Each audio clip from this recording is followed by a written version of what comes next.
New York-based auction house Guernsey's calls this event a century of music. On the auction block, guitars owned by music legends like Paul McCartney, Eddie Van Halen, Bo Diddley, and Eric Clapton. Even musical instruments played by a politician. Believe it or not, this saxophone was played by Bill Clinton on the evening he was inaugurated president at the gala presidential ball in Washington, D.C.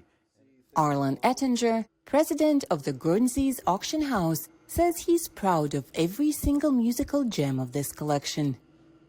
And speaking of Eddie Van Halen, here is one of his most famous guitars from the 1980s, known as a striper. It was said that Eddie himself did the stripes, put on tape, painted the thing, took the tape off, and there you have the white stripes. Here is Bill Clinton's saxophone with the autographs of Michael Jackson, Jack Nicholson, and Goldie Hawn. There are also some unique bits of music history. For example, the doors from New York City's famous Chelsea Hotel are being put up for auction. Janis Joplin, Andy Warhol, Bob Dylan, and Jimi Hendrix not only stayed at Chelsea short-term, but at times lived there for extended periods of time. Also for sale are objects from the Woodstock Musical Festival, ranging from road signs to stage covering.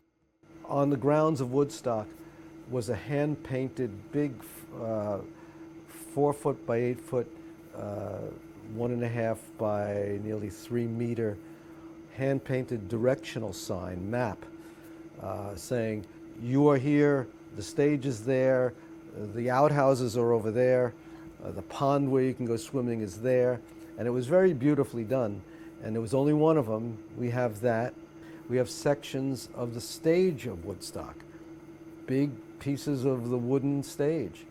And as I said a moment ago, we have hundreds of the original photographic transparencies, the original photographs and the camera used by the photographer chosen to be on the stage at Woodstock. So pictures of Jimi Hendrix, Janis Joplin, Jerry Garcia, Crosby, Stills. Guernsey's auction house specializes in more unusual objects like these.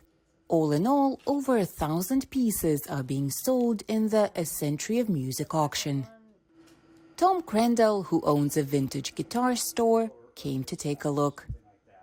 The banjos caught my attention because I think it's an interesting and very deep collection, right? Also, the parlor guitars are unusual. You just don't see that many of them. A lot of them didn't survive. They're not terribly valuable, but they're still interesting. Officials say because of the pandemic, the auction will take place online and by phone. For Evgeny Maslov in New York, NRI's VOA News.